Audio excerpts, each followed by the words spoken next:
everybody, today I'm going to read Alexander and the Terrible, Horrible, No Good, Very Bad Day by Judith Viorst.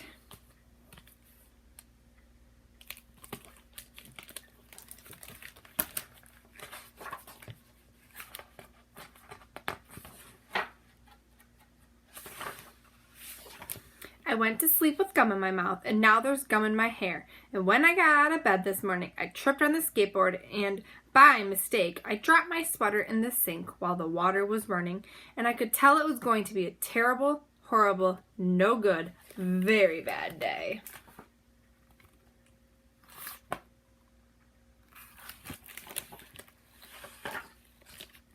At breakfast, Anthony found a Corvette Stingray car kit in his breakfast cereal box, and Nick found a junior undercover agent code ring in his breakfast cereal box. But in my breakfast cereal box, all I found was breakfast cereal. I think I'll move to Australia.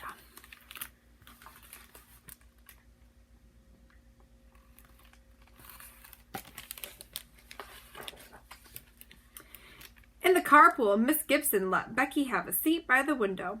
Audrey and Elliot got seats by the window too. I said I was being scrunched. I said I was being smushed. I said if I don't get a seat by the window, I'm going to be car sick. No one even answered. I could tell it was going to be a terrible, horrible, no good, very bad day.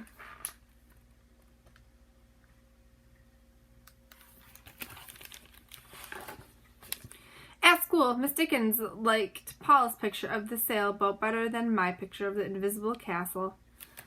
At singing time, she said I was too loud. At counting time, she said I left out 16. Who needs 16? I could tell it was going to be a terrible, horrible, no good, very bad day.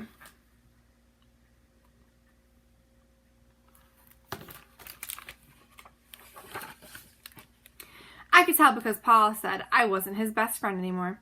He said that Philip Parker was his best friend and that Albert Moyo was his next best friend and that I was only his third best friend. I hope you sit on a tack, I said to Paul. I hope the next time you get a double-decker strawberry ice cream cone, the ice cream part falls off and the cone part lands in Australia.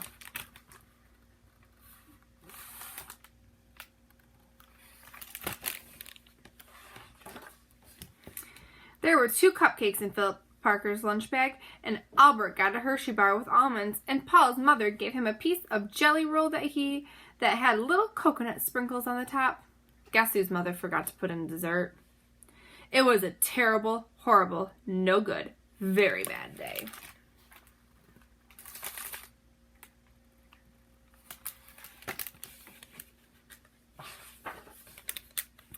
That's what it was, because after school, my mom took us all to the dentist, and Dr. Fields found a cavity just in me.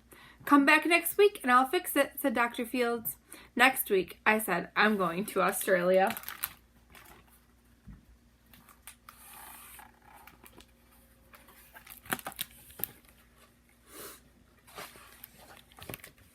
On the way downstairs, the elevator door closed on my foot, and while we were waiting for Mom to go get the car, Anthony made me fall where it was muddy. And then, when I started crying because of the mud, Nick said I was a crybaby.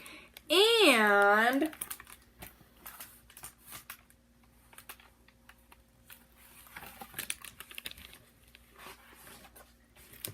while I was punching Nick for saying crybaby, my mom came back with the car and scolded me for being muddy and fighting.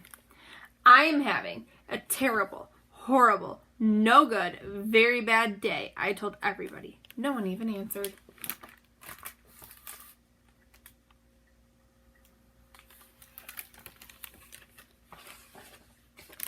So then we went to the shoe store to buy some sneakers. Anthony chose white ones with blue stripes. Nick chose red ones with white stripes. I chose blue ones with red stripes, but then the shoe man said, we're all sold out. They made me buy plain old white ones, but they can't make me wear them.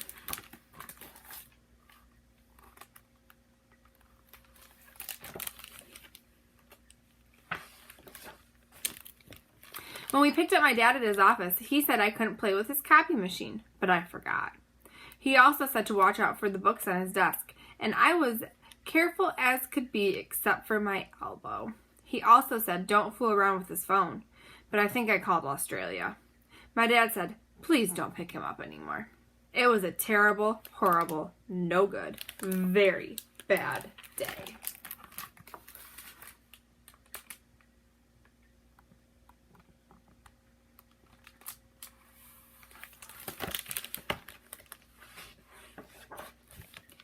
There were lima beans for dinner, and I hate limas. There was kissing on TV, and I hate kissing.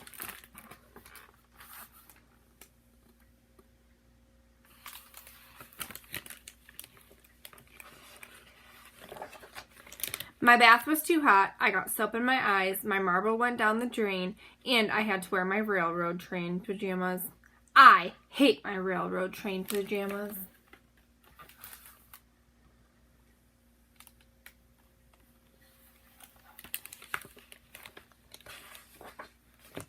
When I went to bed, Nick took back the pillow he said I could keep, and the Mickey Mouse nightlight burned out, and I bit my tongue.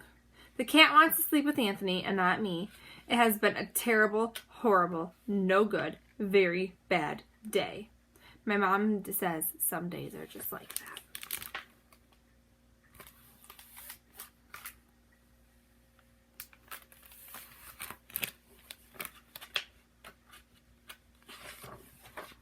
Even in Australia. The end. Thank you guys for listening.